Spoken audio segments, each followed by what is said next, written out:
Hello, good evening बच्चों। कैसे आप सब? कैसा हुआ आज का टेस्ट? आज टेस्ट था हम लोग का all India full syllabus test number 31। और सेशन स्टार्ट करने से पहले सिंह सर का उद्देश्य कि अब पढ़ने का अधिकार सबको, डॉक्टर बनने का अधिकार सबको। और क्वेश्चन स्टार्ट करते हैं क्वेश्चन नंबर 1 से। क्वेश्चन नंबर 1 है, in a region of space the electric field is given by. यहाँ इलेक्ट्रिक फील्ड की इक्वेशन दे रखी है, ठीक है ना। ये इलेक्ट्रिक फील्ड की इक्वेशन रखी और क्वेश्चन में जो सरफेस एरिया है वो 100 यूनिट है और एक्स वाई प्लेन में है। तो इसका मतलब एक्स वाई प्लेन में अगर है तो इसका एरिया जो होगा वो जेड एक्सिस पे होगा। तो यहाँ पर एरिया जो हमारा आएगा वो किस पे आएगा? जेड एक्सिस पे। जेड एक्सिस पे एरिया आएगा, मतलब कि ये जो 100 दिया है वो 100 K है। और हमको मालूम है फ्लक्स बराबर क्या होता है? इलेक्ट्रिक फ्लक्स बराबर E dot A. Electric field की वैल्यू है 8I plus 4J plus 3K। और इसको डॉट प्रोडक्ट करेंगे किसके साथ? 100K के साथ। तो ये वैल्यू आ जाएगी आई, यहाँ पर केवल इससे डॉट प्रोडक्ट होगा 100 इंटू 3, तो 300 यहाँ पर आंसर आएगा। तो आंसर इसमें सेकंड आएगा। तो फर्स्ट का आंसर सेकंड हो जाएगा। क्वेश्चन नंबर सेकंड में द डिस्प्लेसमेंट ऑफ पार्टिकल। देखो क्वेश्चन में डिस्प्लेसमेंट की इक्वेशन दे रखा है, x equal to t cube minus 6T square plus 3T plus 4। क्वेश्चन में बताना है जब एक्सेशन 0 है तो वेलोसिटी क्या होगी। तो वेलोसिटी की इक्वेशन हो जाएगी 3T square minus 12T plus 3। एक्सेशन की इक्वेशन बनाए तो ये हो जाएगा 6T माइनस 12। और एक्सेशन की वैल्यू 0 चेक कर लेते हैं, 0 कब होगा? तो 6T माइनस 12 बराबर 0, तो T बराबर 2 सेकेंड। तो T इक्वल टू 2 सेकेंड पे एक्सेशन 0 हो जाएगा। तो ये टाइम वेलोसिटी की इक्वेशन में रख दें तो v की वैल्यू हमारे पास आ जाएगी 3T का स्क्वायर यानी 2 का square minus 12 into 2 plus 3। Solve करेंगे तो ये हो गया 4 इंटू 3, 12 माइनस 24 प्लस 3। 12 प्लस 3 ये हो गया 15 माइनस 24। तो राइट आंसर हो जाएगा माइनस का 9। तो -9 सेकंड ऑप्शन करेक्ट होगा सेकंड क्वेश्चन में। अगले चलते हैं क्वेश्चन नंबर थर्ड की ओर। Two balls are projected from tower.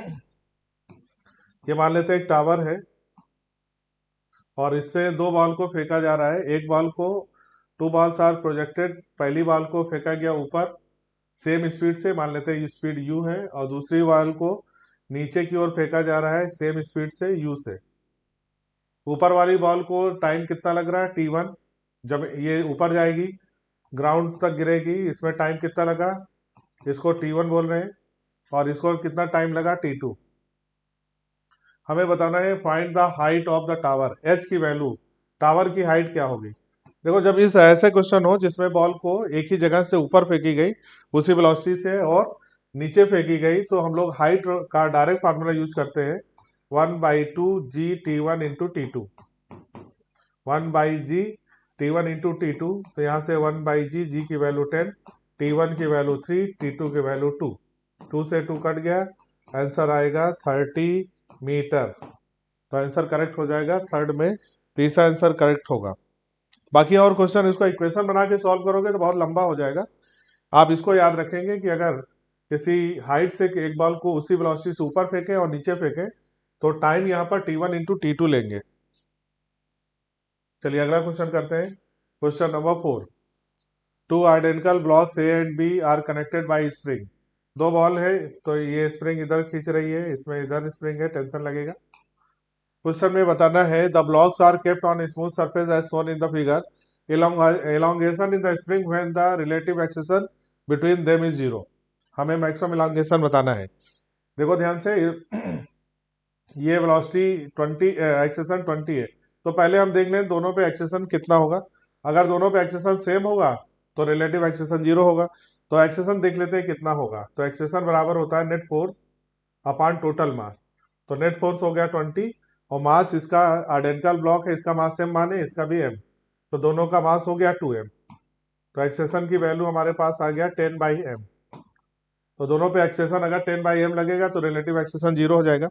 अब क्वेश्चन में बोला है इलॉन्गेशन बताना है। चलिए ये आगे जाएगा तो इसमें टेंशन पीछे लगेगा, तो इक्वेशन बनाते हैं। 20 माइनस टेंशन बराबर m इंटू ए, इसका मास m, इसका एक्सेशन a। तो यहाँ पर हम लोग वैल्यू निकाल लें, t का वैल्यू निकालेंगे। तो 20 माइनस m इंटू ए बराबर t। 20 माइनस m की वैल्यू तो क्वेश्चन में m ही रहने दें, a की वैल्यू क्वेश्चन में 10/m हो गई, इक्वल टू t। m से m कट गया तो 20 माइनस 10, तो t की वैल्यू आ गई 10 न्यूटन। यानी यहाँ पर t की वैल्यू कितना आ गया, 10 न्यूटन। और यही t किसके बराबर होगा, F बराबर के एक्स। तो t की वैल्यू किसके बराबर होगा, के एक्स के बराबर। तो यानी 10 न्यूटन की वैल्यू बराबर, यहाँ पर k की वैल्यू क्वेश्चन में स्प्रिंग कांस्टेंट 10 है, x की वैल्यू निकालना है, तो x की वैल्यू 1 मीटर आ जाएगा। तो ऑप्शन में सेंटीमीटर में दिया तो 1 metre equal to 100 centimetre. Option correct होगा 4। तो चौथा आंसर इसमें करेक्ट हो जाएगा। अगला क्वेश्चन करते हैं, question number 5। Block A is moving with speed of 1 metre towards block B of same mass. दोनों का मास सेम है, इसका मास अगर m है तो इसका भी मास m लेंगे। But there is a friction between the block, इन दोनों के बीच में क्या है, फ्रिक्शन भी है। And horizontal surface and collision between A and B inelastic, इन दोनों के बीच में कोलिजन कैसा है, inelastic. Then what is the distance covered by the block before coming to rest. ये इधर चल रहा है 1 मीटर पर सेकेंड से, ये रेस्ट में है। तो पहले तो इनइलास्टिक कोलिजन है, तो कंजर्वेशन ऑफ मोमेंटम लगाएंगे, इसका मास हो गया m, वेलोसिटी हो गई 1, ये रुका हुआ है तो ये 0 हो गया। अब दोनों इनइलास्टिक कोलिजन होंगे तो दोनों जाके यहाँ पर चिपक जाएंगे, तो मास कंबाइंड हो जाएगा 2m। कॉमन वेलोसिटी से चलेगा vc, तो vc की वैल्यू यहाँ पर क्या लिखेंगे, m से m कैंसिल हो जाएगा, तो vc की वैल्यू 1/2 0.5 आ गया। ठीक है, अब यहाँ से कितनी दूर जाके रुकेगा, मान लेते हैं ये दो s दूरी जाके रुक गया, दोनों ब्लॉक s दूरी जाके रुक गया। What is the distance covered by the block. ठीक है, तो यहाँ से चलेगा और यहाँ जाके रुक गया, तो वर्क डन बराबर चेंज इन काइनेटिक एनर्जी, या काइनेटिक एनर्जी में चेंज कितना हो जाएगा, यहाँ पर 0 हो जाएगा फाइनल में, इनिशियल फाइनल 0 हो जाएगा इनिशियल काइनेटिक एनर्जी।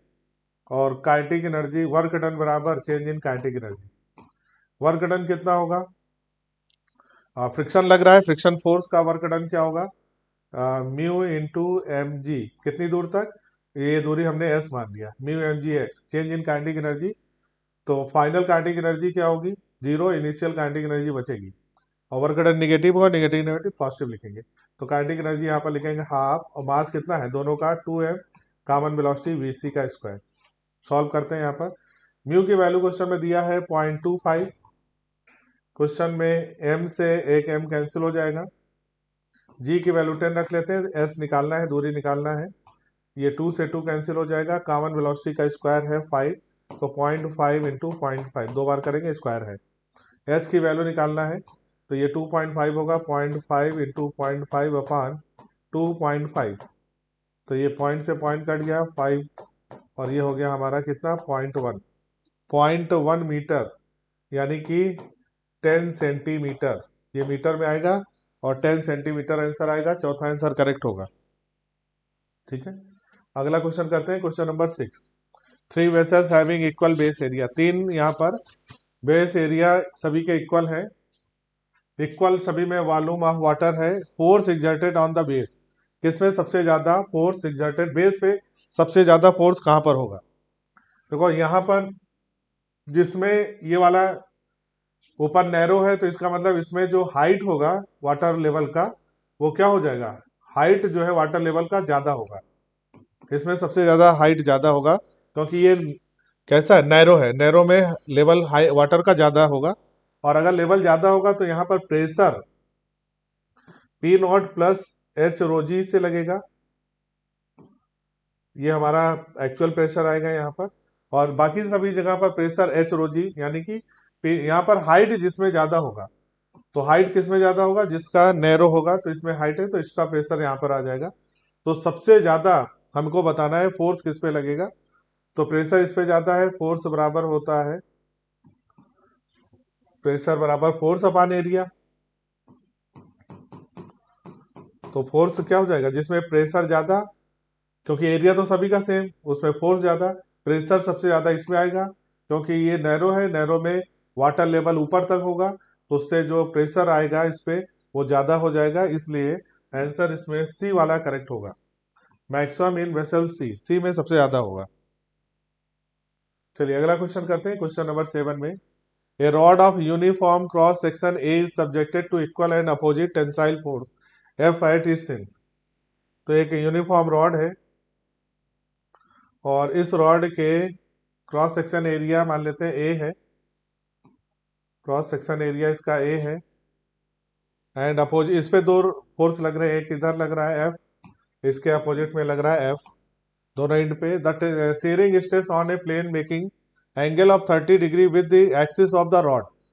तो एक्सिस ऑफ द रॉड से ये कितना एंगल बना रहा है, 30 डिग्री। तो ये हमारा अगर एक्सिस ऑफ रॉड है तो इससे ये एंगल बन रहा है हमारा 30 डिग्री। ठीक है, ये एंगल हमारा कितना हो रहा है, या इसको मान लेते हैं, ये एंगल बन रहा है 30 डिग्री।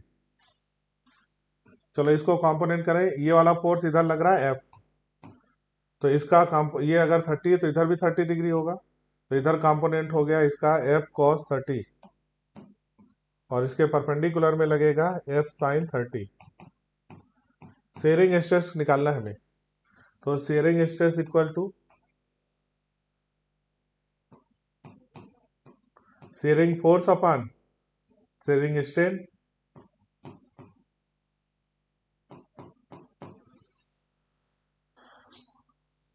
शेयरिंग स्ट्रेस बराबर क्या लिखेंगे, शेयरिंग फोर्स अपॉन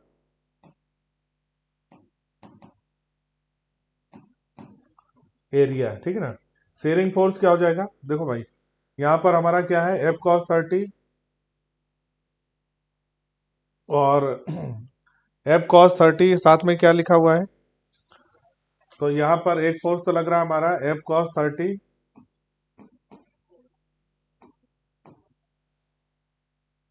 और यहां पर एरिया क्या है ए, और यहां पर है कॉस 60।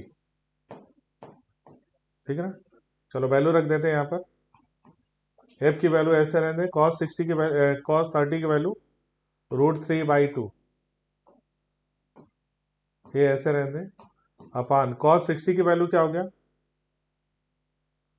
आ, ये हो गया हमारा कॉस 60 का वैल्यू 1/2, ये वैल्यू आ गया √3f/4a, √3f/4a आंसर होगा पहला।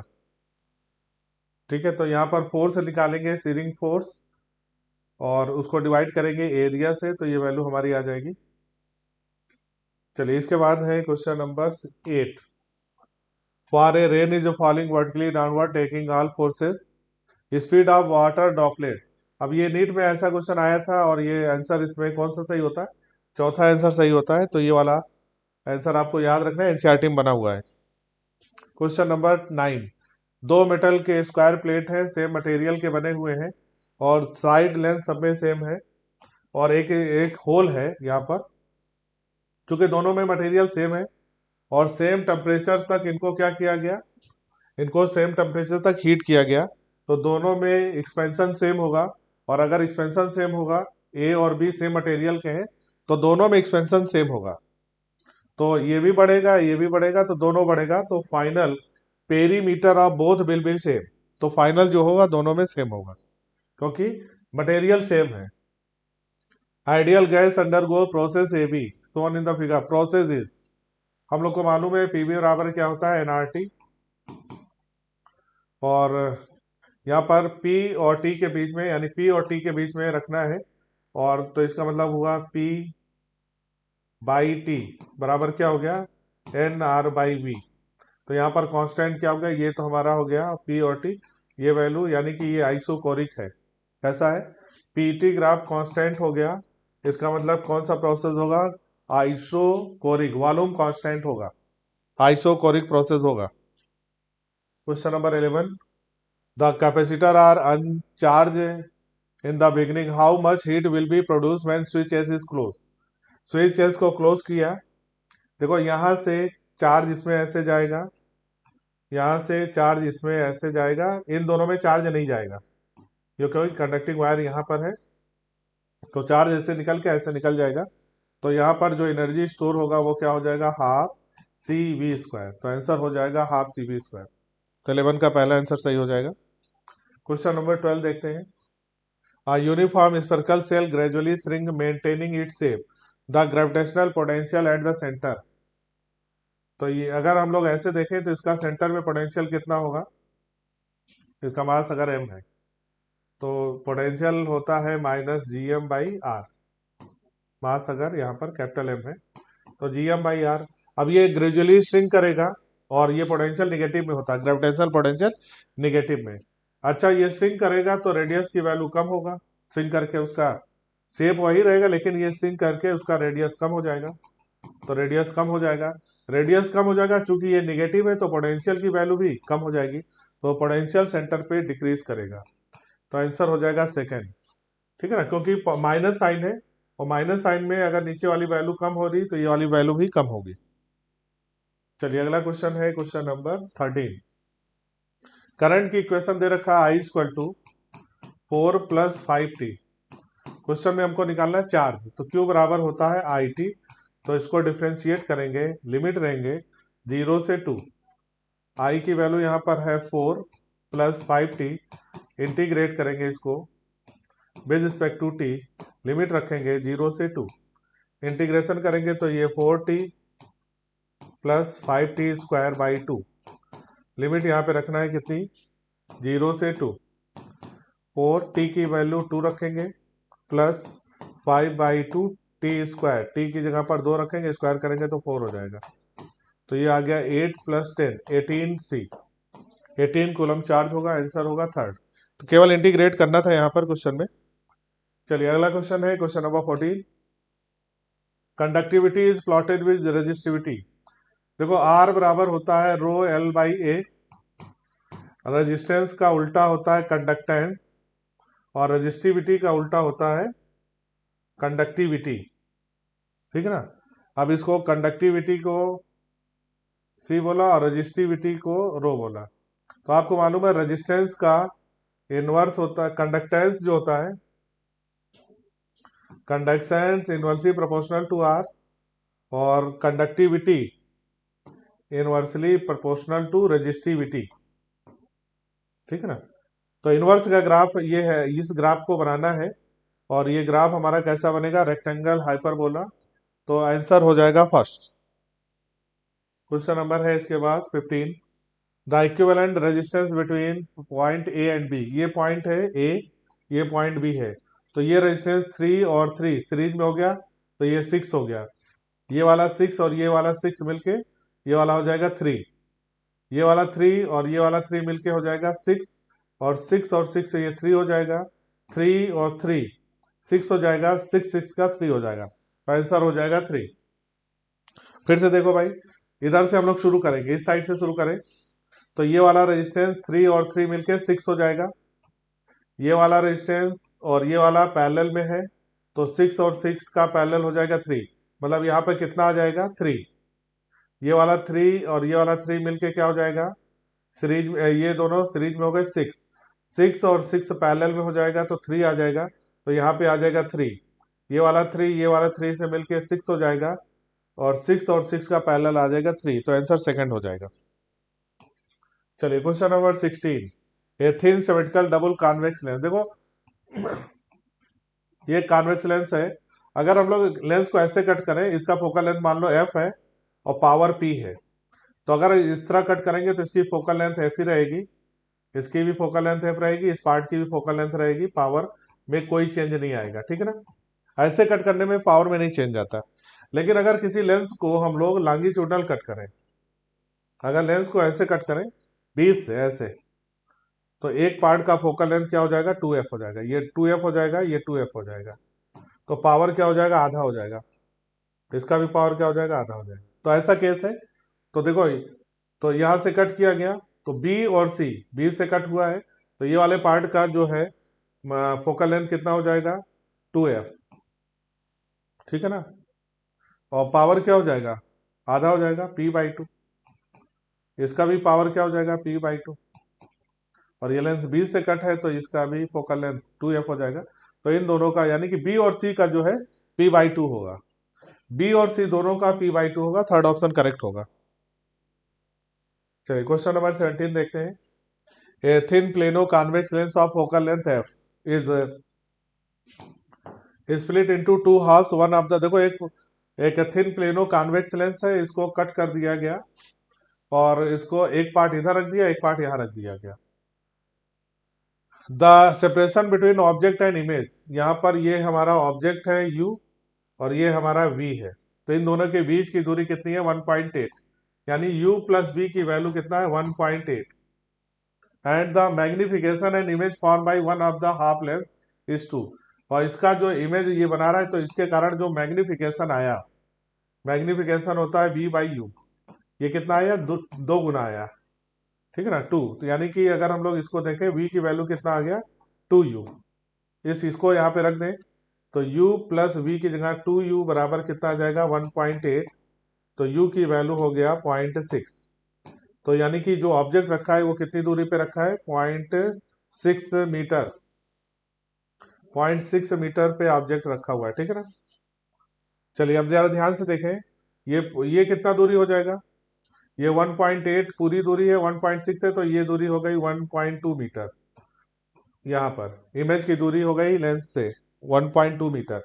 अच्छा, इनके ये और ये दूरी दिया है क्वेश्चन में डी, ये दूरी कितनी हो जाएगी 1.2 में से 0.6 घटा दें तो ये दूरी कितनी हो जाएगी 0.6 मीटर, तो दूरी जो है लेंस के बीच में 0.6 मीटर होगा, तो ये और ये दोनों तो कट गया। अब हमको फोकल लेंथ निकालना है।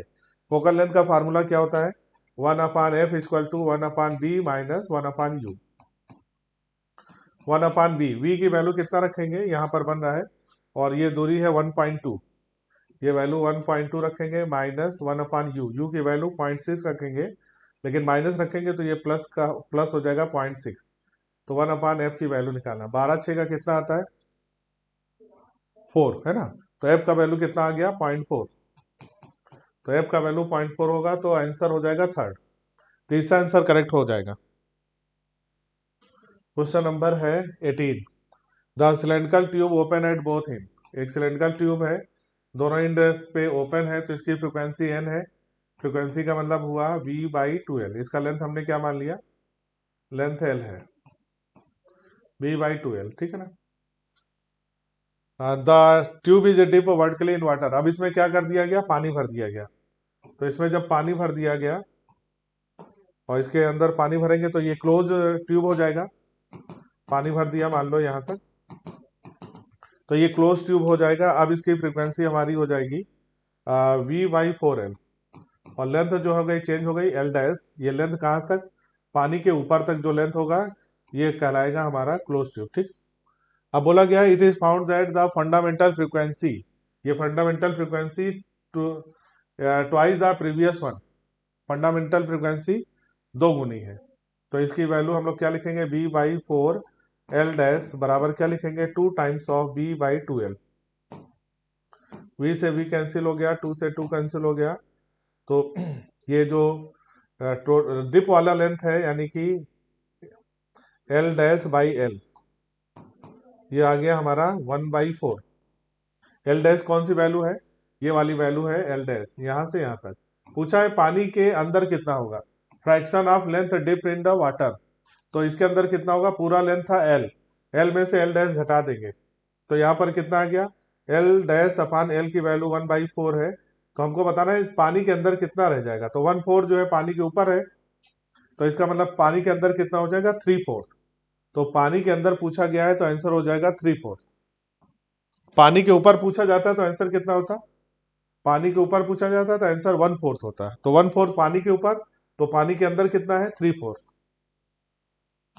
चलिए अगला क्वेश्चन है 19, two open pipe A and B are sounded together such that 2 beats are heard, तो दो ओपन आर्गन पाइप हैं, ये ओपन पाइप एक हो गया एक ये हो गया, और दोनों की लेंथ अलग ले ले, इसकी L1 ले ले इसको L2 ले ले, और ये A है और ये B है, इनको साउंड किया गया 2 बीट्स मिल रहे हैं, तो चलिए इसका फार्मूला लिखेंगे तो क्या हो जाएगा b बाई 2L1, और इसका फार्मूला क्या लिखेंगे b by 2L2 open organ pipe के लिए, और इन दोनों का जो डिफरेंस है वो कितना फ्रीक्वेंसी है 2 बीट्स है, तो ये अपान 2L2 ये किसके बराबर है 2, 2 बीट्स के बराबर है, ठीक है ना। अब देखो ध्यान से, अब बाद में क्या बोला गया, नाउ ए इज क्लोज। अब ए को क्या कर दिया गया, क्लोज। तो ए तो हमारा हो गया बंद, ए को क्लोज कर दिया तो ये हो गया हमारा क्लोज आर्गन पाइप, और दूसरा वैसा ही रहा, लेकिन बीट्स अभी भी 2 है। क्लोज करेंगे तो ये वैल्यू हो जाएगा B/4L, फ्रीक्वेंसी कम हो जाएगी। तो अब बी तो वही था, बी हमारा क्या था, B/2L2 माइनस ये कितना रह गया, B/4, और लेंथ यहां पर हमारी L1 हो गई, बराबर क्या लिखेंगे, बीट्स हो गया 2।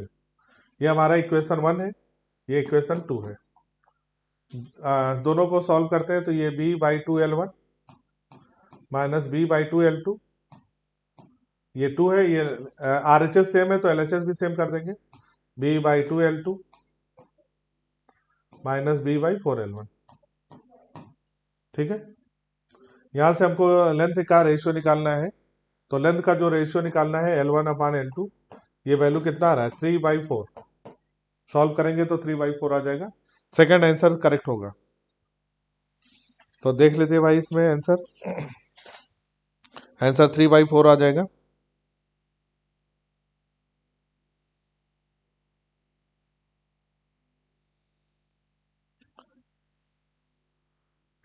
चलिए अगला क्वेश्चन करते हैं, क्वेश्चन नंबर 20 में fringe width observe in the young double slit experiment is beta if the frequency of source is double. Frequency double कर रहे हैं, फ्रिंज विड्थ क्या होगा, तो फ्रिंज विड्थ बराबर होता है d λ/2, d λ/d। अच्छा, फ्रीक्वेंसी डबल करेंगे तो वेवलेंथ आधी हो जाएगी, तो लैम्डा यहाँ पर क्या हो जाएगा, लैम्डा डैश हो जाएगा λ/2, तो बीट्स क्या हो जाएगा, फ्रिंज विड्थ क्या हो जाएगा, b डैश बराबर हो जाएगा b/2। लैम्डा आधा होने से बीट्स ये क्या हो जाएगा, फ्रिंज विड्थ आधा हो जाएगा। अगला क्वेश्चन है क्वेश्चन नंबर 21। कैपेसिटर लगा है, जिस ब्रांच में कैपेसिटर लगा होता है उसमें करंट नहीं जाएगी, तो करंट इस ब्रांच में नहीं जाएगी, करंट यहां से यहां तक जाएगी। टोटल करंट अगर हमको निकालना हो तो आई की वैल्यू निकालें, आई बराबर वोल्टेज की वैल्यू 6, टोटल रेजिस्टेंस 2 और 3 पैरेलल में है, तो 2 इंटू 3/2 प्लस 3, तो ये हो गया 6/5, 1.2 हो गया। इंटरनल रेजिस्टेंस की वैल्यू क्वेश्चन में गिवन है, ये नहीं, अच्छा ये वाला 2.8 है, तो 1.2 प्लस 2.8, ये मिला के कितना हो जाएगा 4, तो 6/4 यानी कि 3/2, 1.5। करंट की वैल्यू 1.5 एम्पियर है। इस ब्रांच में करंट निकाल लें, क्योंकि क्वेश्चन में क्या निकालना है, करंट की वैल्यू 2 ओम में, तो इस ब्रांच में करंट I1 मान लें, इस ब्रांच में करंट I1 मान लें, ये टोटल करंट है I, करंट निकालना है, इन दोनों के बीच में वोल्टेज की वैल्यू सेम हो गई, तो I1 निकालना है, तो I1 बराबर क्या लिखेंगे, नीचे का resistance 3/3 plus 2 5 into total current I की वैल्यू 1.5, कितना हो जाएगा 5.33.9, तो 0.9 एम्पियर इसका राइट आंसर होगा सेकंड। तो पैरेलल में करंट कैसे डिवाइड होता है, वोल्टेज से, वोल्टेज अगर सेम हो गया तो current inversely proportional to resistance होगा, ठीक है ना। तो इस ब्रांच में करंट निकालनी है, तो इस ब्रांच का resistance upon total resistance into total current. Question number 22, which of the following graph show the variation of electric field due to hollow spherical conductor. Hollow electric field में inside field 0 होगा, तो यही option दिख रहा है, क्योंकि यहाँ पर इनसाइड में फील्ड क्या है, 0, आंसर हो जाएगा सेकंड ऑप्शन यहाँ पर करेक्ट होगा।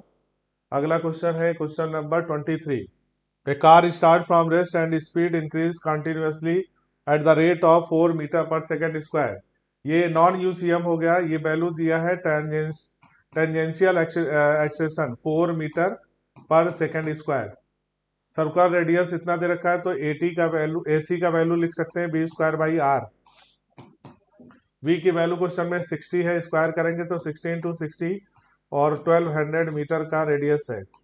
0 से 0 कैंसिल हो गया, 6 से ये कट जाएगा, तो ये 3 आ जाएगा, है ना। तो नेट एक्सेशन होगा √AC प्लस AC का स्क्वायर प्लस AT का स्क्वायर, तो ये वैल्यू हमारे पास 4 का स्क्वायर प्लस 3 का स्क्वायर, तो 4 का स्क्वायर 16, 3 का स्क्वायर 9, तो ये हो जाएगा √25, आंसर आएगा 5।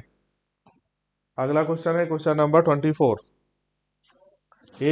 Mod of A mod of B दिया है, एंगल बिटवीन दिया है, ए डॉट बी लिखना है, ए माइनस बी लिखना है, तो ये हो जाएगा under root a square plus b square minus 2ab cos theta. Minus है इसलिए माइनस लिखेंगे। चलो ए स्क्वायर की वैल्यू क्या लिखेंगे, ए स्क्वायर की वैल्यू 4 प्लस बी स्क्वायर की value 16 minus 2 into 2 into 4 cos 60 का वैल्यू 1/2। 2 से 2 कैंसिल हो जाएगा, 16 प्लस 4 20 हो गया, माइनस का 8 अंडर रूट 12। अंडर रूट 12 को हम लोग क्या लिख सकते हैं, 2√3। 2√3 इसका राइट आंसर होगा चौथा। Question number 25, A ball of mass m is projected upward with initial velocity v0। एक बॉल m का इसको ऊपर फेंका गया v0 से, और ये मास है m, reaches maximum height, maximum height पे पहुंच गया जहां की हाइट है क्वेश्चन में v0 square by 3g। Air resistance लेना है एट कांस्टेंट फोर्स।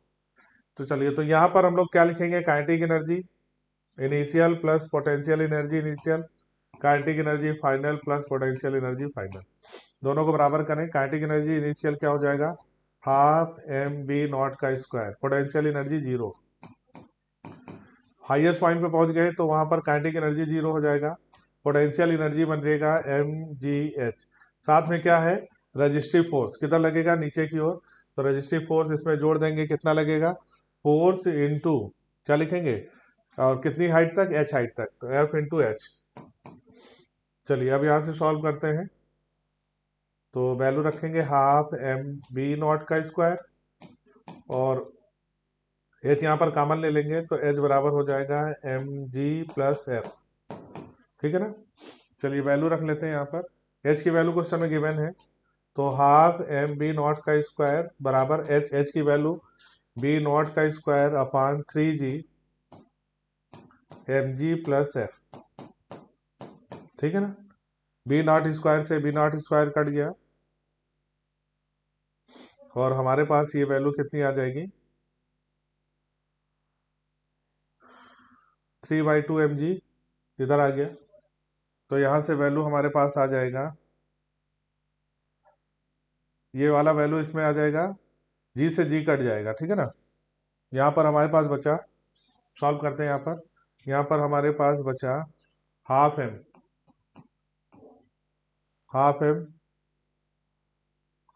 और ये अंदर चल, ये अच्छा इसमें मल्टीप्लाई कर दे तो ये हो जाएगा 3/2 mg, 3/2, 3g से मल्टीप्लाई हो गया तो 3 mg/2 बराबर कितना आ गया, mg प्लस f, ठीक है। तो f बराबर क्या आ जाएगा, 3/2 mg माइनस mg, तो 3/2 में से mg घट गया, कितना आ जाएगा, mg/2, तो mg/2 इसका राइट आंसर होगा, आंसर नंबर सेकेंड, ठीक है। तो ये था हम लोग का पार्ट 1 to 25, और इसके आगे का आपको आर डी सर ने कराया है, तो आप देखते रहिए और जुड़े रहिए। फिर मिलते हैं अगले टेस्ट में, तब तक के लिए thank you so much. Good afternoon बच्चों। तो अभी आपने FST 2031 जो 28 तारीख को हुआ है उसके 1 से 25 तक के सॉल्यूशन देखे, और अब हम लोग करेंगे 26 से लेकर के 50 तक के क्वेश्चन। तो ये देखो, ये पहला क्वेश्चन है, एक बैटरी लगी हुई है और बैटरी में 3 सेल्स हैं, सबका EMF 2 वोल्ट है और no internal resistance is connected. तो इसका मतलब ये हुआ कि बैटरी का EMF कितना होगा, ये 3 सेल्स हैं तो 3 इंटू 2 6 वोल्ट EMF होगा और इंटरनल रेजिस्टेंस 0 है। तो ये तो फिगर में भी आपको क्लियर कर दिया गया है, देखिए ये बैटरी लगी हुई है, 6 वोल्ट ही लिखा हुआ है, तो कोई डिस्कंस्पेरेंसी नहीं है। इंटरनल रेजिस्टेंस 0 है। रीडिंग ऑफ अमीटर व्हेन की इज ओपन, तो पहले ये की अगर ओपन है, ये की अगर ओपन है तो करंट सेल से चलेगी, 1 ओम से होगी और नीचे 3 ओम से होते हुए और फिर वापस बैटरी में चली जाएगी। सपोज ये करंट ए पार्ट में है तो ये 6 ओम हमारे सर्किट में नहीं रहेगा। जब ये 6 ओम सर्किट में नहीं रहेगा तो करंट ए में हो जाएगी टोटल ईएमएफ 6 वोल्ट और रेजिस्टेंस 1 ओम और ये 3 ओम, तो 6/4 यानी 1.5 एम्पियर की करंट होगी जब ये बैटरी ओपन है। और बी पार्ट में जब ये की क्लोज है, जब ये की ओपन हो गई तो ये करंट दोनों में जाएगी, तो हम फिर इन दोनों का पैरेलल कॉम्बिनेशन लेंगे। सर्किट कुछ इस टाइप का बन जाएगा। ये 1 ओम है और इन दोनों की जगह हम इसका पैरेलल कॉम्बिनेशन लेंगे 2 ओम और ये करंट टोटल आएगी। तो बी पार्ट में आई बराबर हो गया 6/1 प्लस और इन दोनों का पैरेलल 6 × 3/6 + 3, ये 2 ओम बना। तो ये 2 एम्पियर की करंट हुई। लेकिन बच्चों जब ये रीडिंग तो हमें एमीटर की लेनी है, तो अमीटर की रीडिंग वो होगी जो इस पार्ट से करंट जाएगी। ये वाली करंट 2 एम्पियर की आ रही है तो कुछ इससे जाएगी कुछ इससे जाएगी। तो सपोज इससे जाने वाली करंट एक्स है, यही एक्स एमीटर की रीडिंग होगी। तो अब आप 2 ओम को डिस्ट्रीब्यूट कर लीजिए, तो करंट थ्रू एमीटर कितनी हो जाएगी, total current.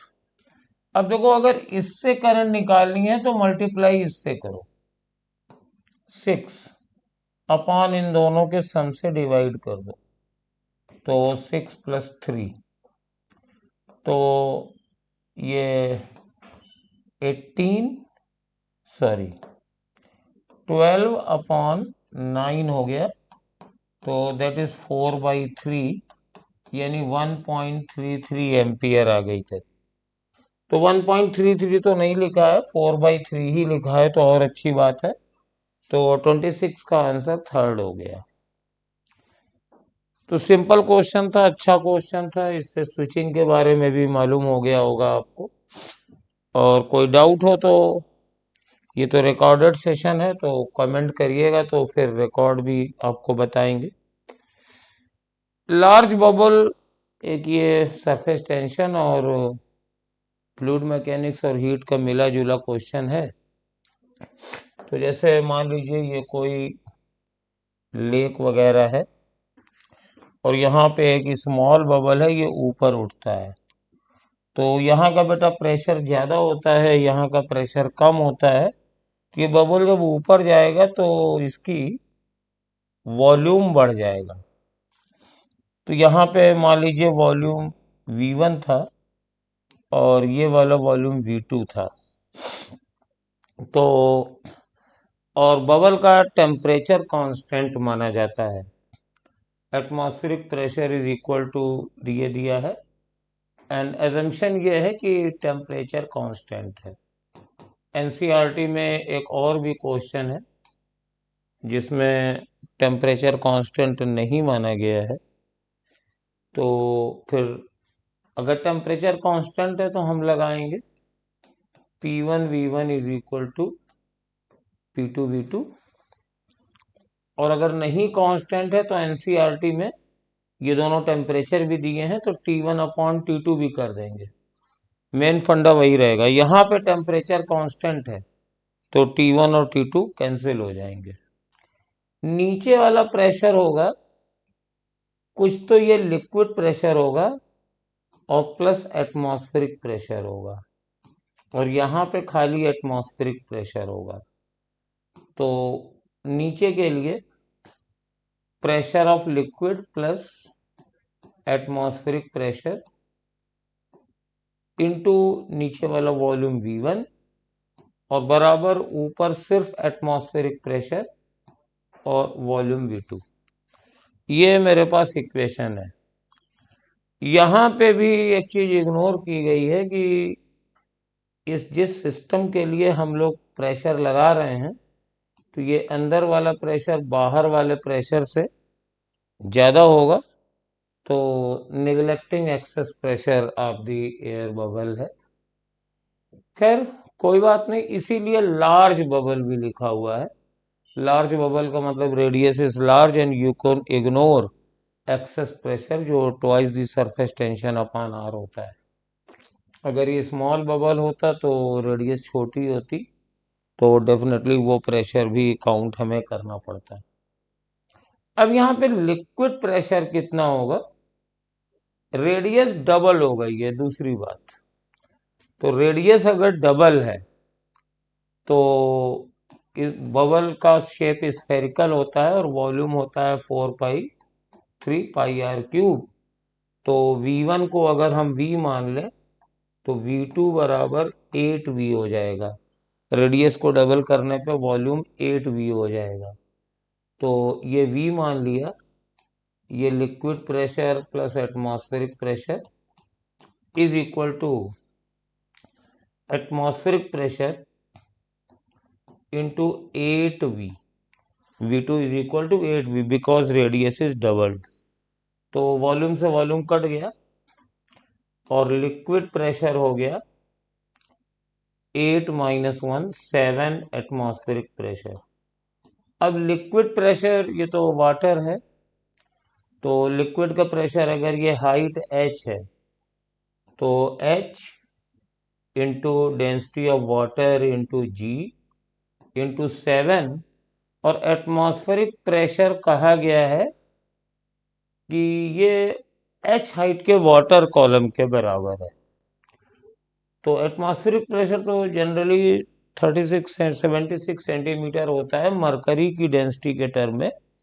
Atmospheric pressure is measured generally in liquid column of mercury. But यहाँ पे अगर वाटर कॉलम है तो किसी का भी कॉलम हो प्रेशर हो जाएगा डिस्टेंस h। अगर ये मरकरी कॉलम होता तो मरकरी की डेंसिटी लेते, लेकिन यहाँ पे वाटर की डेंसिटी लेंगे क्योंकि वाटर कॉलम में प्रेशर दिया है और ये G। तो G और G कट गया, डेंसिटी ऑफ वाटर भी कट गई, तो H बराबर 7H आ जाएगा। तो ये आंसर मैंने निकाल दिया है और इसका एक शॉर्टकट भी बता दें। वो शॉर्टकट आपको काम में आएगा काफी, उससे आप बहुत जल्दी कह सकते थे कि अगर वॉल्यूम नीचे से ऊपर जाने में वॉल्यूम n टाइम्स हो जाए और atmospheric pressure h of water column हो तो हाइट बराबर होती है n-1 इंटू h। ये आपको शॉर्टकट काम में आएगा। और यहाँ से देखिए अगर रेडियस डबल है तो वॉल्यूम 8 टाइम्स हो जाएगा, तो h बराबर 8 - 1 यानी 7h। तुरंत आपका आंसर आ सकता था। डिस्कशन में हम लोग जनरली पूरा कंसेप्ट कराते हैं जिससे कि आपको सबको समझ में आ जाए। अगले क्वेश्चन स्पेसिफिक चार्ज के बारे में है और स्पेसिफिक चार्ज होता है चार्ज अपॉन मास। इसको बहुत कायदे से फिजिक्स की लैंग्वेज है ये। अगर किसी टर्म के आगे स्पेसिफिक हीट लग जाए तो इसका मतलब है वो पर यूनिट मास है। जैसे specific charge charge per unit mass है, specific energy energy per unit mass हो जाएगी, specific heat capacity per unit mass हो जाएगी, specific volume volume per unit mass हो जाएगा यानी 1 डेंसिटी के बराबर हो जाएगा। तो ये स्पेसिफिक चार्ज है और ये इलेक्ट्रॉन के लिए दिया गया है बेटा। x। तो इलेक्ट्रॉन पे चार्ज E होता है और मास इसका m ही है, इट इज x। और hydrogen, isotope of hydrogen deuteron के लिए निकालना है। तो ड्यूट्रॉन के लिए ये हो जाएगा, चार्ज तो ड्यूट्रॉन पे E ही होता है, लेकिन उसका mass twice the mass of proton के बराबर होता है, twice the mass of proton. Deuteron में दो, एक प्रोटॉन और एक न्यूट्रॉन होता है। तो ये आ गया ई की वैल्यू रख दो x me, और ये 2 मास ऑफ प्रोटॉन। अब एक बहुत ही छोटा सा रिजल्ट है जो 9th 8th क्लास से बच्चे जानते हैं। Mass of proton is equal to 1837 times mass of electron. और याद करने के लिए आप लगभग इसे, ये 2000 के आसपास वैल्यू है, इसको मान सकते हो। तो यहां रख दो x mass of electron upon 2, और प्रोटॉन की जगह 2000 इंटू मास ऑफ इलेक्ट्रॉन, तो ये कैंसिल हो गया।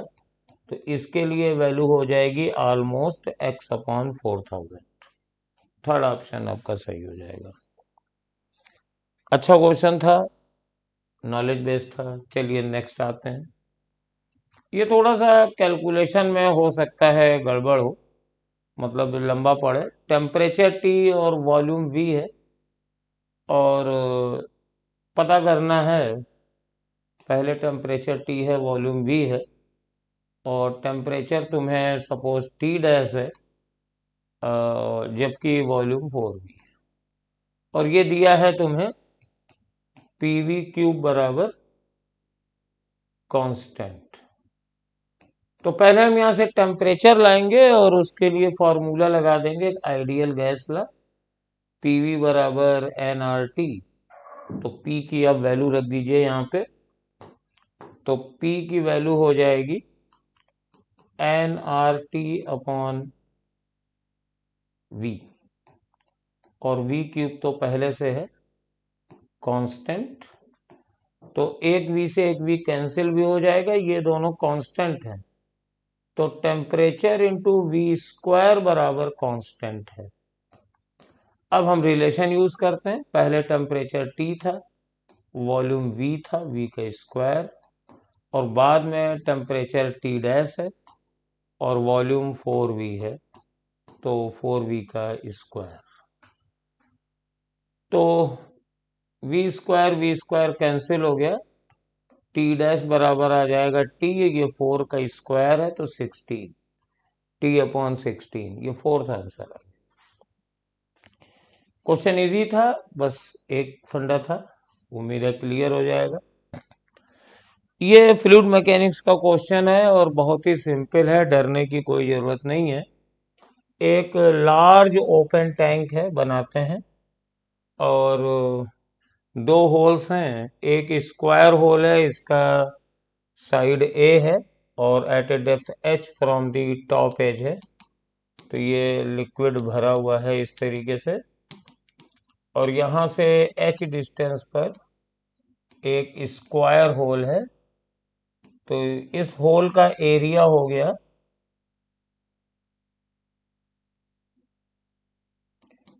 A स्क्वायर, और इस होल से निकलने वाली फ्लूइड की वेलोसिटी हो गई √2gh। ठीक है। और also a square hole of side B at depth 4h। तो 4h की डेप्थ पर एक बी साइड का होल है, ये 4h है। तो इसका एरिया हो गया B स्क्वायर, और फ्लूइड की वेलोसिटी हो जाएगी 2g, और ये 4h। अब ये चाह क्या रहे हैं? When tank is completely filled with the water, quantities of water flowing out per second from the both sides are the same. Ratio, what will be the ratio of flow rate when water level is falls by h/2। तो बहुत अच्छा है ये question. तो सबसे पहले तो कहते हैं, जब ये टॉप तक भरा हुआ है तो फ्लो रेट सेम है। तो फ्लो रेट क्या होता है? फ्लो रेट देखो होता है एरिया इंटू वेलोसिटी, यानी liquid, volume of liquid flowing per second. तो पहले क्या है कि √2 GH into a square is equal to √4h into 2G और ये h की जगह 4 और ये b स्क्वायर है। तो मेरे पास हमारे पास 2GH कट गया है ये। तो a square upon B square is equal to √4 यानी 2 आ गया है। अब कहते हैं उनका रेशियो क्या होगा, Q1 अपॉन Q2। तो फ्लो रेट वही रहेगा, √2G। अब देखो ये जो मेरे पास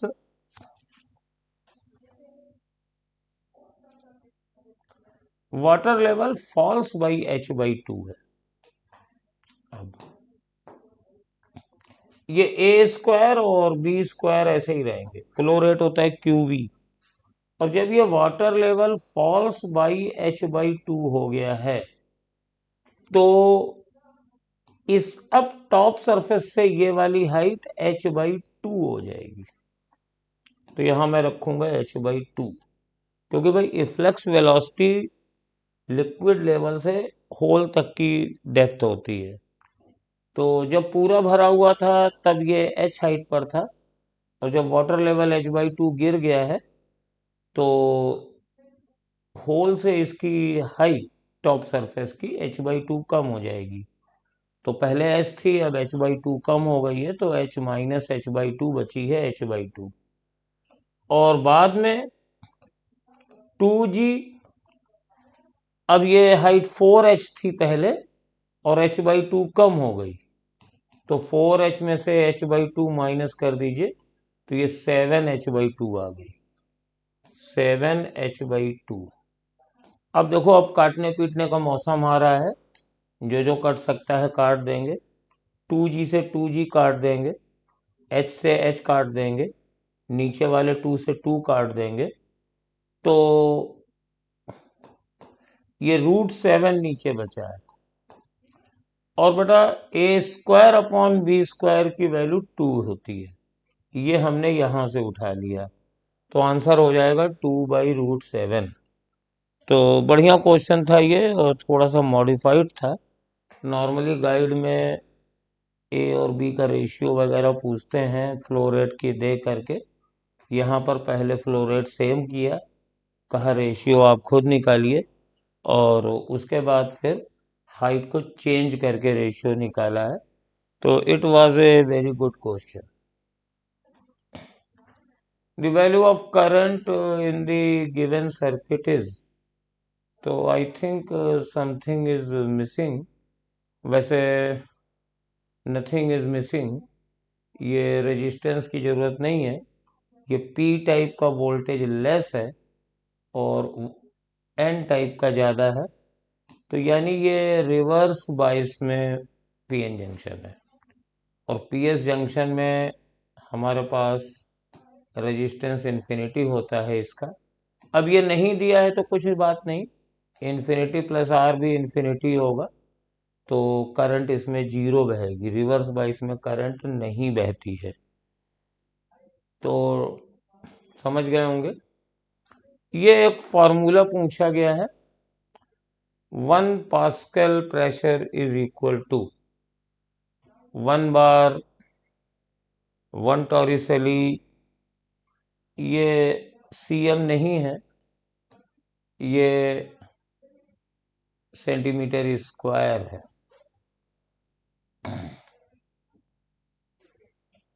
तो 32, ये क्या कुछ क्वेश्चन सही छपा है?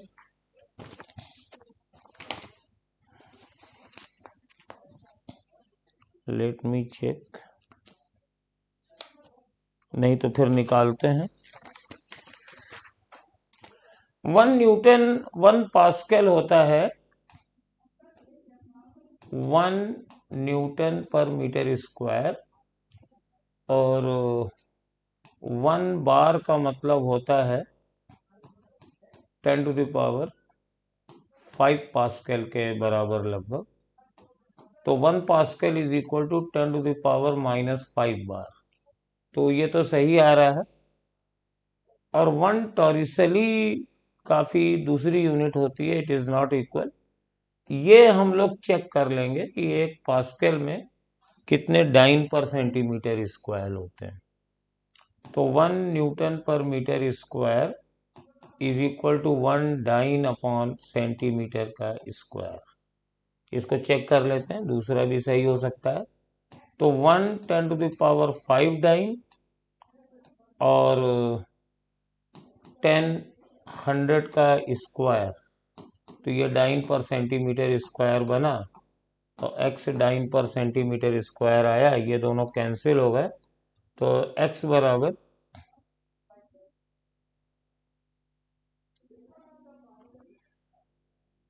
ऊपर 10⁵ है, ये 10 आ गया।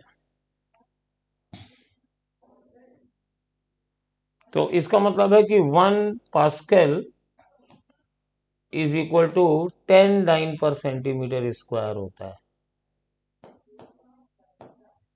1 pascal is equal to 10 dyne per centimetre square होता है।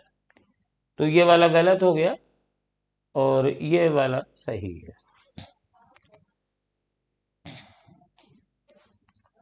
पावर फैक्टर क्या होता है? cos फाई होता है, और ये R/Z के बराबर होता है। तो एल आर सर्किट में R होगा और L होगा, तो R² प्लस ओमेगा L का होल स्क्वायर। तो R/, ये फोर्थ वाला ऑप्शन सही है।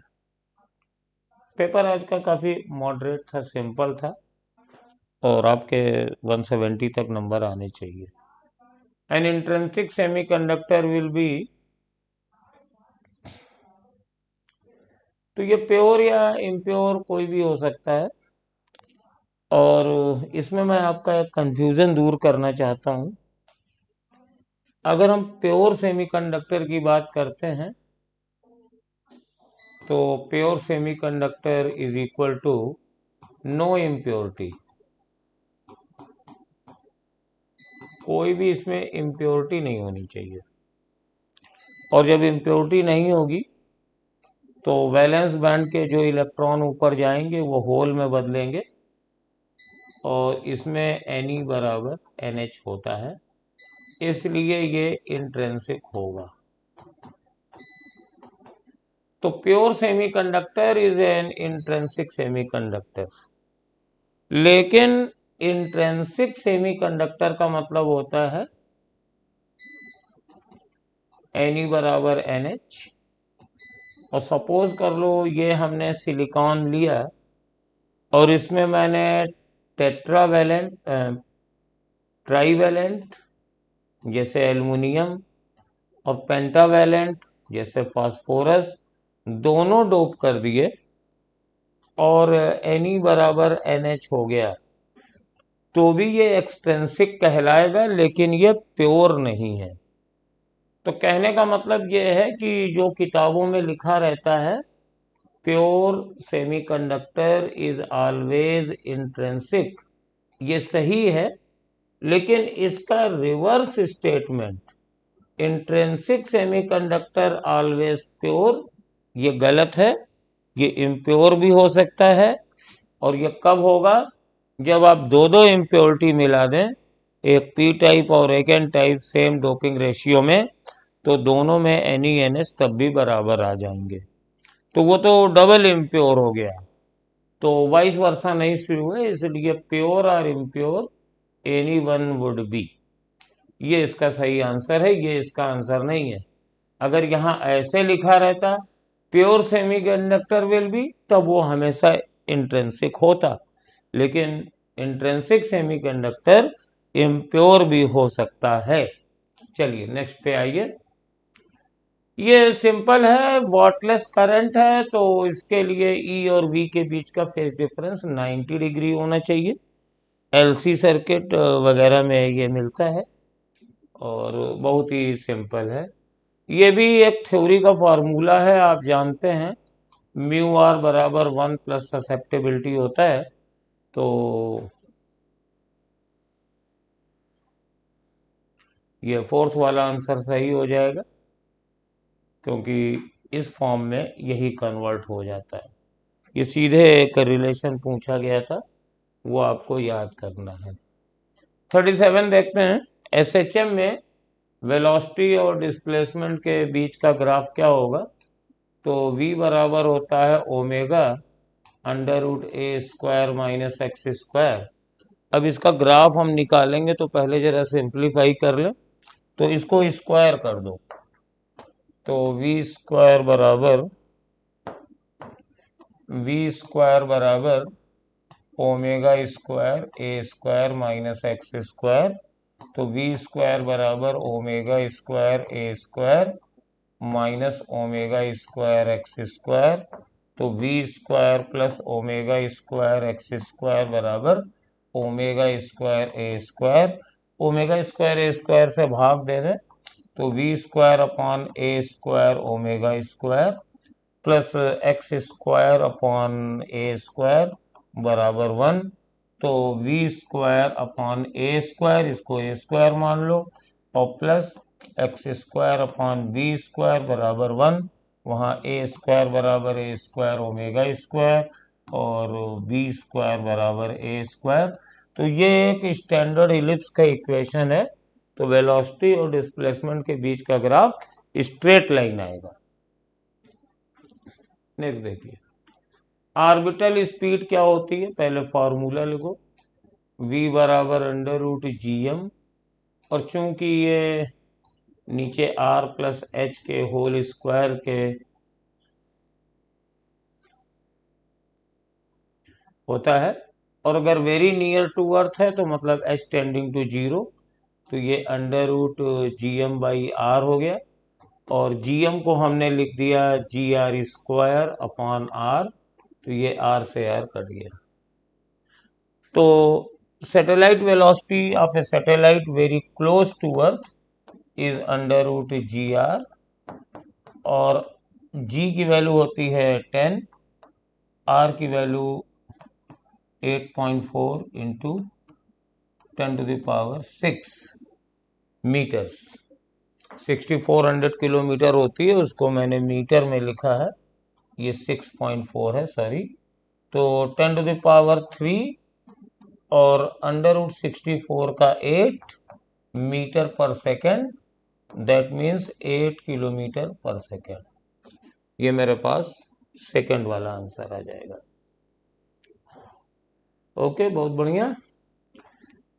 एक स्टोन को टाइट किया गया 5 मीटर लॉन्ग स्ट्रिंग से whirled in a vertical circle. Minimum speed at the top most point required to just cross this position. सीधे फॉर्मूला लगाइए, minimum speed under root GR के बराबर होनी चाहिए। तो G की वैल्यू है 10 और R की वैल्यू है 5। तो अंडर रूट 50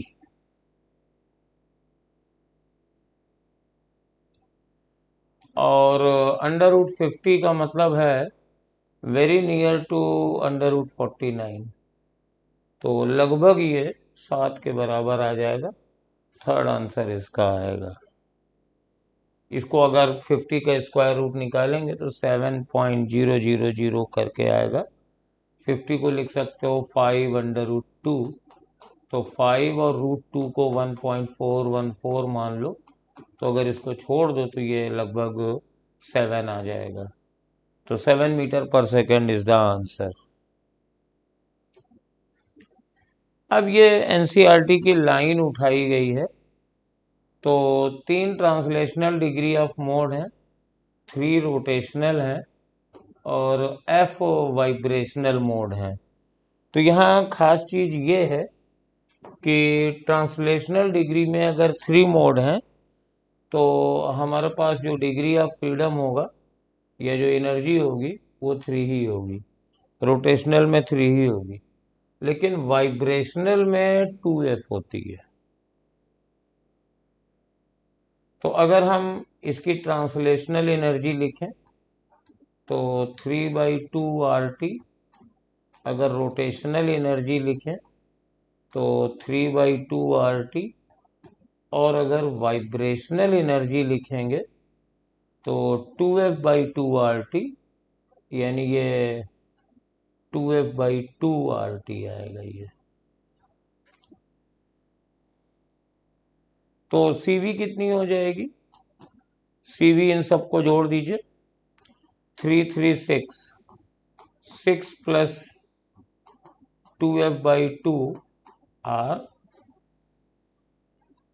और CP करेंगे तो 6 plus 2F/2 R plus R आ जाएगा।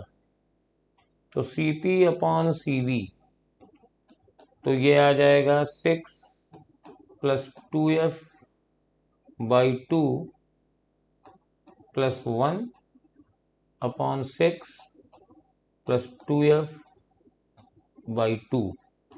तो इसको सिंप्लीफाई कर लो बेटा, 3 प्लस F प्लस 1 अपॉन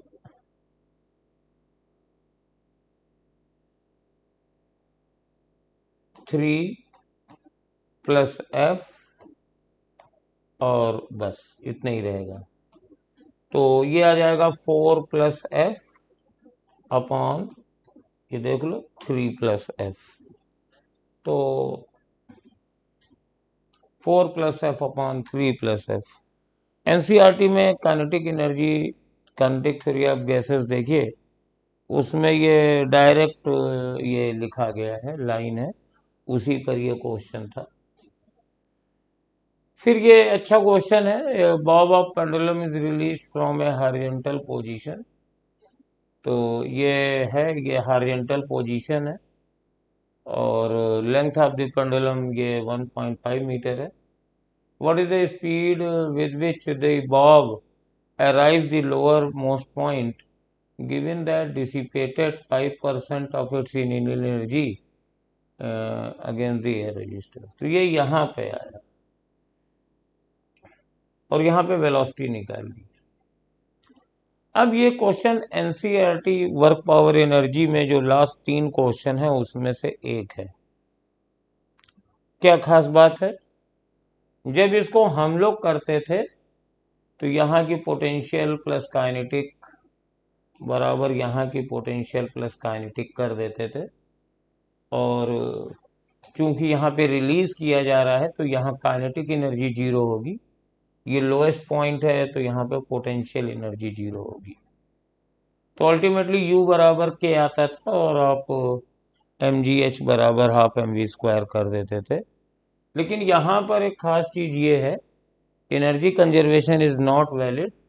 जो इनिशियल एनर्जी थी उसकी 5% डिसिपेट हो गई है, यानी ये जो काइनेटिक एनर्जी है वो ओनली 95% ऑफ पोटेंशियल एनर्जी है।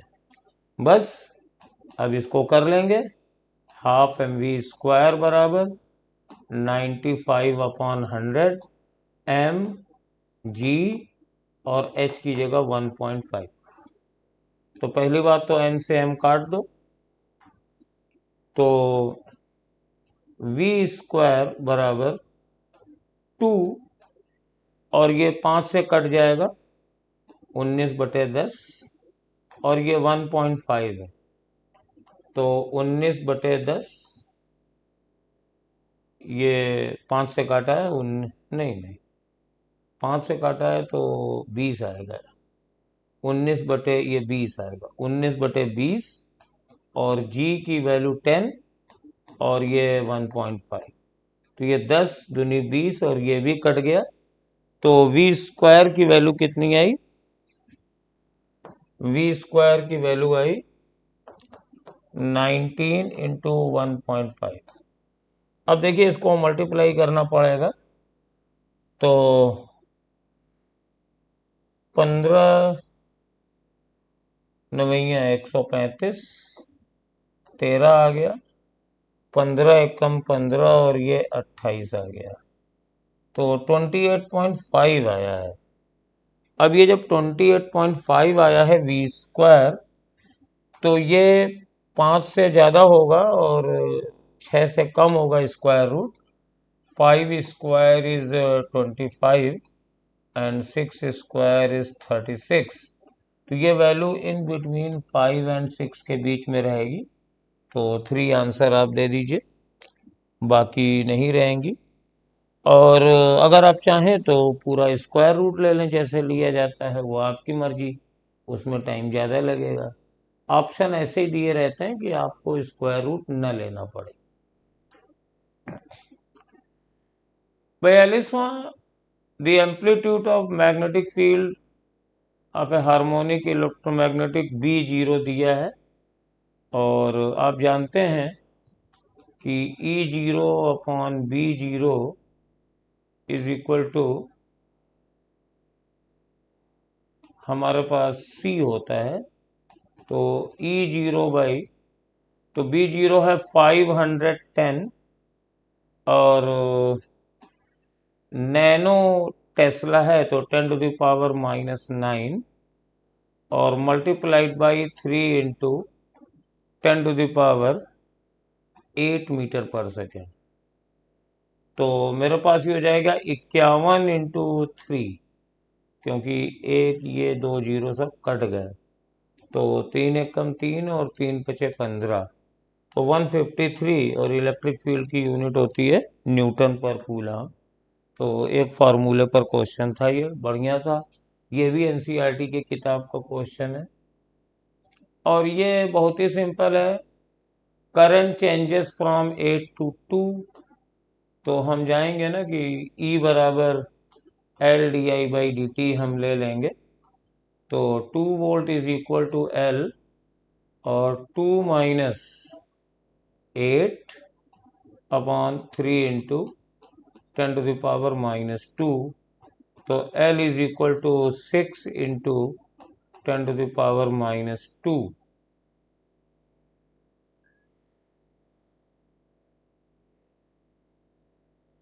अपॉन ये माइनस साइन को इग्नोर कर दो क्योंकि यहाँ माइनस रहता ही है, तो ये 6 ही बन जाएगा, तो ये कैंसिल हो गया, और ये 10⁻⁻2 हेनरी आ रहा है, तो इसको आप अगर मिली हेनरी में कन्वर्ट करना चाहेंगे, ये मिली हेनरी में चाह रहा है, तो 10 आ जाएगा, 10 milli henry is the answer. चलिए नेक्स्ट में आइए, जीनर ब्रेकडाउन अकर्स, तो थ्योरी का क्वेश्चन है। जीनर ब्रेकडाउन में यहाँ पे इलेक्ट्रिक फील्ड बड़ी हाई होती है, और रिवर्स बाइस में ज़्यादा वोल्टेज लगाने पर ये फील्ड के अंदर के बॉन्ड टूट जाते हैं, तो due to the rupture of covalent bonds होता है। और मैं आपको बताऊं कि हमारे पास दो तरह के ब्रेकडाउन होते हैं, एक एविलांस जो नॉर्मल में होता है, और एक जीनर।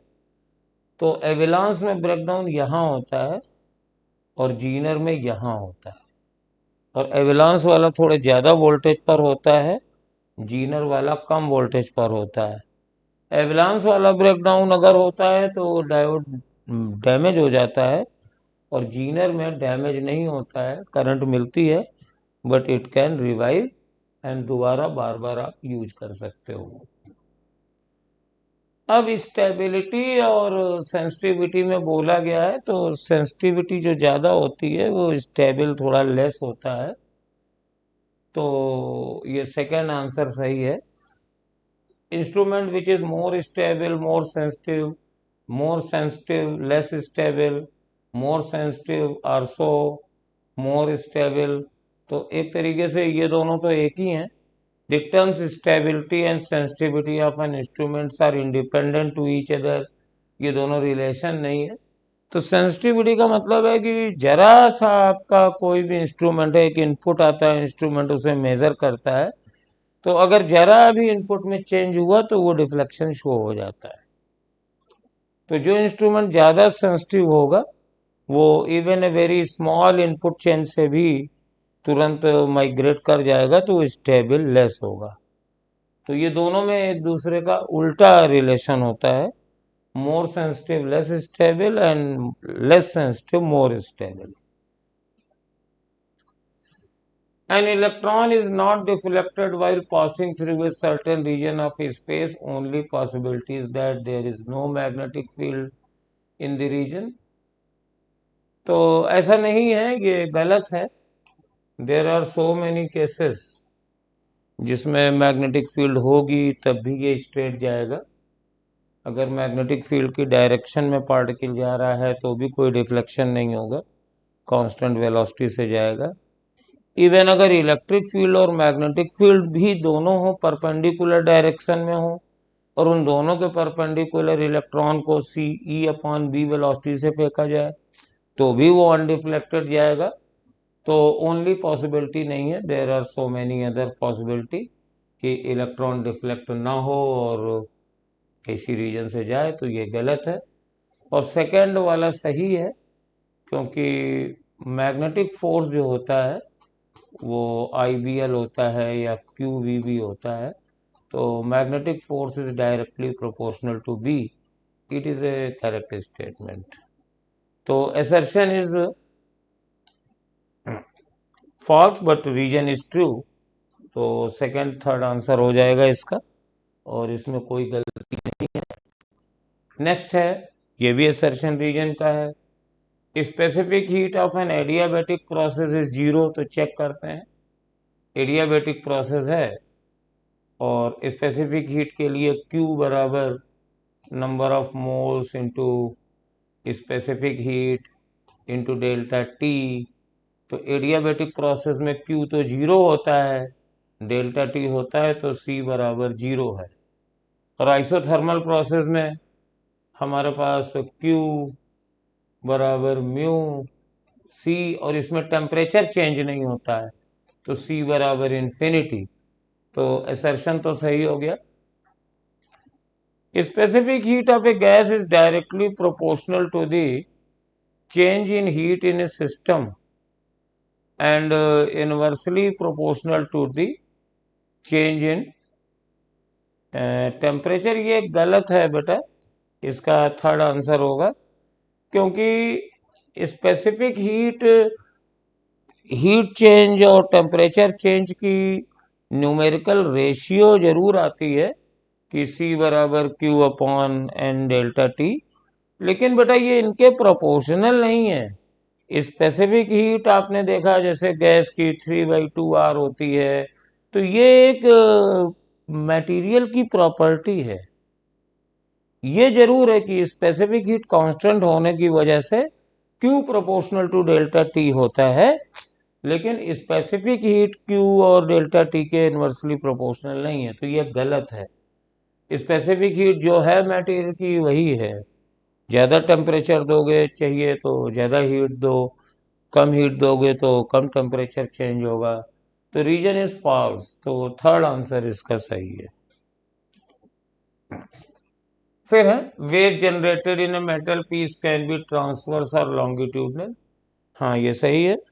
मेटल एक सॉलिड है, इसके पास तीनों मॉडुलस होते हैं, bulk modulus, young modulus, share modulus. तो आपको मालूम है कि ट्रांसवर्स वेव बनने के लिए शेयर मॉडुलस का होना जरूरी होता है। तो लिक्विड और गैसेस में ट्रांसवर्स वेव नहीं बन पाती हैं, मैकेनिकल ट्रांसवर्स वेव, लेकिन मेटल में तीनों बन जाती हैं। Wave generated depend upon the method of creating waves in the metal, बिल्कुल करेक्ट है। आप मीडियम को जैसा वाइब्रेशन दोगे उसी हिसाब से उसमें वेव बनेगी। तो I will go with first answer 48 का, दोनों सही थे। अब ये मैच दी कॉलम निकालना है। तो देखिए ए का क्या होता है, moment of inertia of a disc about any diameter, तो ये होता है 1/4 mr स्क्वायर। तो ए का क्यू होगा moment of inertia of a disc about a tangent in its plane. तो डायमीटर में आप एम आर स्क्वायर जोड़ देंगे तो इसका हो जाएगा R. Moment of inertia disc about a tangent perpendicular to its plane, तो ये 3/2 एम आर स्क्वायर होता है, इसका होता है पी। और moment of inertia of a disc about a point situated at a distance 2r from its centre, वैसे calculate करने की जरूरत नहीं है, ए का क्यू, बी का आर और सी का पी ये इसी में है, बाकी किसी में नहीं है, तो थर्ड सही हो गया। तो डी का एस हो जाएगा। और इसको आपका होमवर्क है कि इसको कैलकुलेट करके देखिएगा कि जो ये कंडीशन दी है उसमें 9/2 एम आर स्क्वायर आ रहा है कि नहीं आ रहा है। और अगर नहीं आ रहा है तो फिर चेक करिएगा, क्योंकि ये तो सही ही है, आप ही का गलत होगा। अब फिर ये है कौन सी डिस्टेंस किस में मेजर की जाती हैं। तो distance between earth and stars, तो ये बहुत ज़्यादा होता है तो ये एंगस्ट्रॉम में मेजर किया जाएगा। Inter atomic distance, sorry, I am very sorry, distance between earth and stars ये लाइट ईयर में मेजर किया जाएगा, बहुत बड़ी होती हैं। इंटर एटॉमिक डिस्टेंस ये एंगस्ट्रॉम में होती हैं, तो ये सेकेंड हो जाएगा। तो ए का 3, बी का 2, ए का 3, बी का 2, तो एक ही ऑप्शन है सेकेंड, आंसर तो हमें मिल गया है, लेकिन डिस्कस हम बाकी भी करेंगे। साइज ऑफ द न्यूक्लियस ये फर्मी में मेजर किया जाता है, और वेवलेंथ ऑफ इंफ्रारेड लेजर ये माइक्रोन में मेजर किया जाता है। इसीलिए इतनी यूनिट बनाई गई हैं कि आप लोग सभी को सुटेबिलिटी से मेजर कर सकें। तो today's paper was very easy and most of the questions are one liner, और थ्योरी भी कोई बहुत कठिन घुमाई नहीं गई थी। तो you should get about 170 around आना चाहिए। तो लेट्स थैंक, अगले एफएसटी में मिलते हैं। जय हिंद, थैंक यू।